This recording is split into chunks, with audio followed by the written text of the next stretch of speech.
Nothing lasts forever, and with 1 week remaining in May, Bitcoin is on pace to finally post its first losing month in 2023.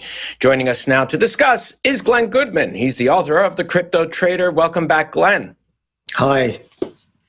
Good to see you. So, short-term expectations. Is this really going to be a sad month for those who are long the world's biggest cryptocurrency by market cap? The chart's not looking great, I've got to say, but it's kind of mirroring what's going on in the stock market, which of course has been the story for, 18 months or so already. What we can expect from Bitcoin is to continue to sort of ape those moves to some extent, though it has been complicated by the fact that the correlation between crypto, Bitcoin in particular, and NASDAQ has weakened somewhat, because NASDAQ has actually been kind of moving upwards, hasn't it? Whereas just in the last sort of couple of weeks or so, whereas Bitcoin has still been struggling somewhat, and actually seems to have a little bit more of a correlation with gold at the moment, which of course makes sense because it's following that narrative that has built up recently about, worrying about the US dollar and so on and looking for safe havens, e.g. gold and Bitcoin. It's funny you should say that because, of course, our own Sam Reynolds talked about this in his latest piece. It was about how you have different narratives all the time now, it seems, for Bitcoin this year. First, if you think about it, like we've heard, it should be correlated with NASDAQ because it's kind of like a tech stock. It should be correlated with gold, as you just said, because we have a financial crisis. It's a risk-on asset. It's a safe haven.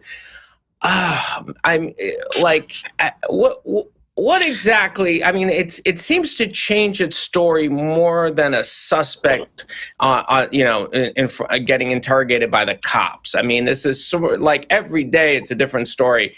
So what's going on? Is this a problem actually for Bitcoin that it doesn't seem to have a real narrative, a long-term narrative at least? Yeah, it's a problem for Bitcoin and it's a problem for crypto in general. We're now getting on for 15 years or almost since sort of Bitcoin first came to be. And as you say, we're still skipping from narrative to narrative. We still haven't found, the reason why everybody needs to have Bitcoin. Or rather, we have found a number of reasons. The only problem is that the people at large can't kind of coalesce or haven't coalesced yet on one sort of main narrative. And really, we're waiting for events, I suppose. A lot of Bitcoiners, let's face it, are waiting for, some kind of disaster to befall the world economy, such as the dollar collapsing or something like that. And then, of course, everybody would coalesce around one narrative, We could have, we had a pandemic. That didn't work. I don't know what else there is. It's a global chaos and yeah. There are a media strike. Well, I was going to say, there are loads of reasons to believe that crypto is going to be a big deal in the future, and Bitcoin, of course, will be at the center of that for the foreseeable future. We talk about all the normal things like, the metaverse and NFTs and the weaving of AI using sort of decentralized applications and that kind of thing. There are, stuff is going to happen. It's just that it doesn't happen immediately. It's always the problem with tech development, whether it's crypto or anything else. I like to remind people that, Amazon, I'm old enough to remember when Amazon had its massive boom in 1998, 1999. Obviously I was just a baby at the time, but, anyway. It was Thanks, pal. But it was I was more than a baby. But anyway, it was doing so well, and everybody was like, "Yes, Amazon, it's going to be the huge thing." And then, of course, there was the .com crash, and we had several years of people just writing off all .coms, including Amazon. And actually, Amazon's share price didn't get back to where it was until I think, out of memory, I think it's about a decade later. It takes time for stuff to happen. And yes, it's been 15 years since Bitcoin was invented. But let's face it, the first 5 years or so, it was just, it was a hobby plaything. And the whole crypto world has emerged since then. There's a lot to be hopeful about. I'm still hopeful. I'm just trying to, keep my patience. And it's hard when, of course, we're looking at these things every single day and going, well, nothing's changed since yesterday. It's like, let's be patient. You know, meme coins have had their day in the sunshine again lately with Pepe. You shared a chart comparing Bitcoin in 2017, 2018 with Pepe over the last month. Talk us through some of those similarities. Yeah, I just noticed this similarity actually this morning, and I found it so striking that I wanted to draw your attention to. I mean, look at those two charts.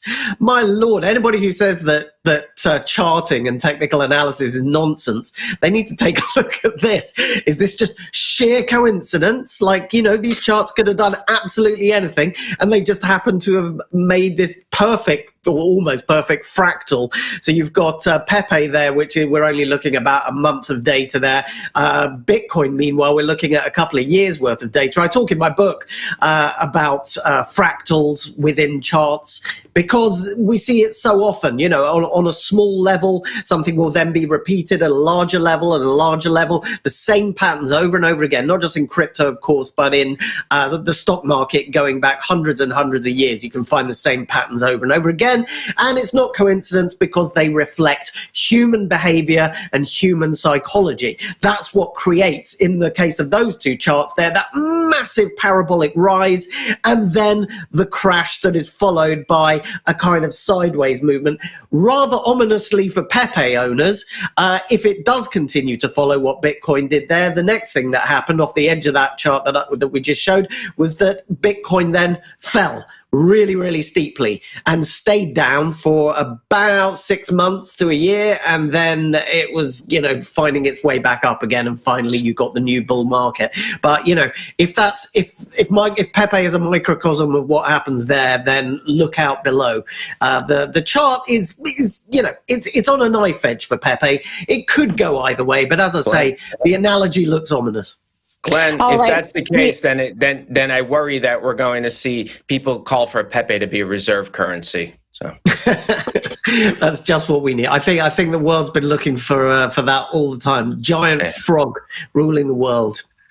All right, we got to leave it there. Glenn, thank you so much. That was Glen Goodman, the author of The Crypto Trader.